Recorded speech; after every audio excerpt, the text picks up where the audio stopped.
Good morning, KU. My name is Jane Nordman. My name is Mariana. We have some things coming up this weekend, but currently happening outside this building at Stauffer Flint is the career fair. The career fair is currently Everybody's happening. starting to show up. I mean, it's supposed to start now, but people show up late and They're setting up their booths right now, and it is happening till 2 o'clock. People can get their headshots taken. correct. Upcoming this weekend, we're going to hear more about it with sports, but the men's game is last regular season game. We're playing the Wildcats, right? Yes, our big rivals. Yeah. Corners Grove, the correct. show, is happening this weekend. Correct.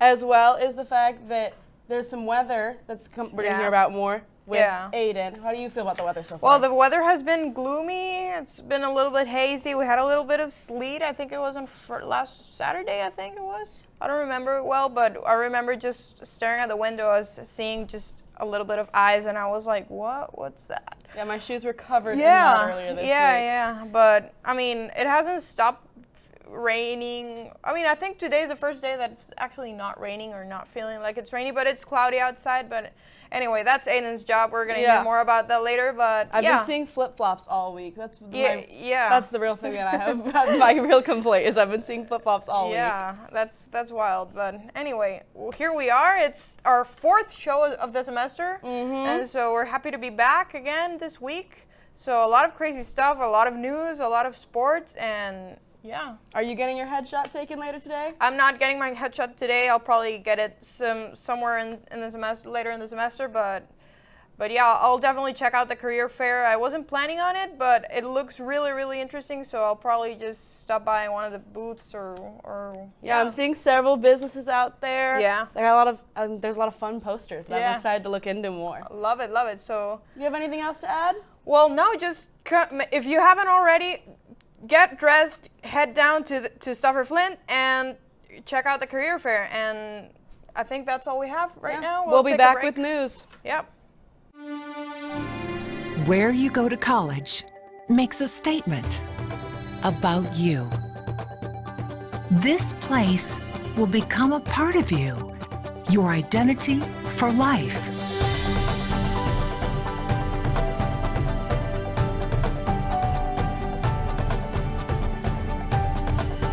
The University of Kansas, a great place to be you. Back. I'm Mariana again. And I'm Owen. Here's today's Good Evening KU News Update. The United States and Israel are currently on day 6 of a major military campaign against the country of Iran, targeting its nuclear and missile infrastructure and killing key leaders, including Supreme Leader Ayatollah Khamenei, who was assassinated on February 28th in a drone strike. Iran retaliated with widespread missile and drone attacks across the Gulf, hitting multiple U.S. bases and allied states, prompting embassy closures and evacuation advisories for Americans. The conflict has killed 12 U.S. service members and thousands of Iranian citizens so far, disrupted regional security, and rattled global markets amid fears of a larger war in the Middle East. World leaders are urging de-escalation as violence continues to spread. In a statement given on February 28th, President Donald Trump spoke on the conflict and the U.S.'s overall goals. Our objective is to defend the American people by eliminating imminent threats from the Iranian regime, a vicious group of very hard, terrible people. Its menacing activities directly endanger the United States, our troops, our bases overseas, and our allies throughout the world. In international responses, Canadian Prime Minister Mark Carney has said that Canada's support for strikes on Iran came with regret during his address at the Lowy Institute in Sydney. Carney called for the parties involved to de-escalate their hostilities and criticized the conflict for not acting in accordance with international law and order when Israel and the U.S. failed to consult their allies or the UN before attacking Iran. The Prime Minister also told reporters that his country was not informed of the attacks in advance, and Canada's initial support of the attack was based on supporting efforts to prevent Iran from obtaining a nuclear weapon. The first ever Actors Awards were held in Los Angeles on March 1st, honoring the best performances in film and television. Hosted by Kristen Bell, the ceremony, previously known as the Screen Actors Guild or SAG Awards, saw two of the night's biggest honors go to the casts of the hit film Sinners, which won Outstanding Performance by a Cast in a Motion Picture, while Michael B. Jordan took home Outstanding Actor in a Leading Role for his dual performance. Actress Catherine O'Hara was also honored with the Outstanding Performance by a female actor in a comedy series for her role in The Studio, just 1 month after her death. Seth Rogen accepted the award on O'Hara's behalf, remembering her generosity, brilliance, and dedication to elevating every scene she touched.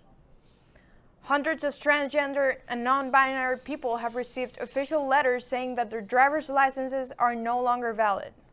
This comes after a new law was passed on February 26, invalidating all state-issued driver's licenses, identification cards, and birth certificates for anyone whose gender marker does not match their assigned sex at birth, taking effect overnight. The House substitute for Senate Bill 244 restricts bathroom usage and allows citizens to sue transgender people for up to $1,000 if they don't comply. With this passing of the law, Kansas became the first state to invalidate state-issued identification documents that were obtained legally.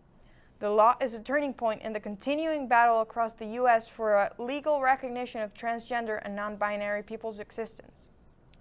The 2026 midterm primary elections are currently underway as the Democratic and Republican parties prepare for their battle for Congress. While Republicans are aiming to maintain and expand their slim majorities in the House of Representatives and the Senate during the second half of President Donald Trump's term, Democrats are seeking to take advantage of the dissatisfaction of voters with Trump.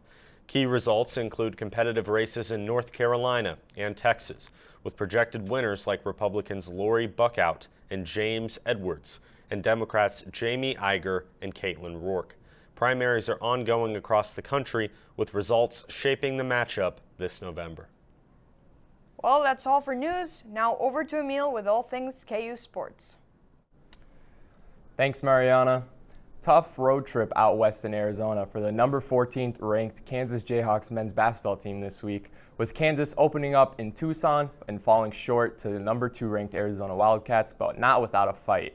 The Jayhawks erased a large deficit and cut it to just 1 point before Darren Peterson exited the game. From there, Arizona answered with a big run to seal it. And then on Tuesday, KU dropped a 70-60 final over the Arizona State Sun Devils in Tempe. The Jayhawks trailed by 20 at halftime and stormed back on a 17-1 run in the second half to make it a game. But head coach Bill Self was ejected in the first half due to 2 questionable technical fouls, which just added to an uphill battle. Kansas just couldn't compete with the comeback down the stretch. KU now sits tied for 4th in the Big 12 with Iowa State and the Cyclones. Arizona clinched the Big 12 regular season championship on Monday after beating Iowa State. Senior night is next as KU hosts Kansas State for the Sunflower Showdown inside Allen Fieldhouse on Saturday. Then the Big 12 tournament tips off next Tuesday in Kansas City. Speaking of Big 12 tournament, the women's team defeated UCF 56-35 last night at the T-Mobile Center in the first round of the Big 12 tournament. After the game, Coach Schneider said that they try to rest up some legs in case they end up playing multiple games in a row. With having a lead, we were able to play more people, and again, we just wanted to be mindful of it. Ultimately, the goal is to win the game, but through the process of it, if you can consider, having to turn around and play another game tomorrow at 8 o'clock at night, then I think you have to make smart decisions. The women's team will play Colorado tonight at 8 p.m. The postseason awards are starting to come out, and both freshman Jalea Davis and sophomore Samaya Nichols were both named to the All Big 12 First Team, with Davis being named a Big 12 Freshman of the Year. The baseball team is 7-4 overall, and they're enjoying a nice few days off before their four-game home series with St. Thomas. The home opener is this afternoon at 3 p.m. in Hoagland Ballpark, with games 2, 3, and 4 scheduled on Friday, Saturday, and Sunday. KU softball defeated Wichita State 9-1 last night on the road to raise their record to 15-7 after the victory. The Jayhawks are scheduled to open their home season with a doubleheader tomorrow against Utah State. However, the weather forecast isn't too great, so make sure to pay attention to any updates and maybe Aiden later in the show before that 1 p.m. scheduled start. And finally, the men's indoor track and field team placed 5th at the Big 12 Championships at Texas Tech this past weekend. The women's team placed 7th, with senior Tayton Klein winning the men's heptathlon with a personal best of 5,923 points, and fellow senior Anthony Meacham and junior Ashton Barkdole winning gold and silver in the men's pole vault. Meacham reached a personal best with a clearance of 5 meters and 65 inches. That's 18 feet and 6.5 inches. Well, that's it for sports today. After the break, Aiden's going to tell us how long this rain is actually going to last.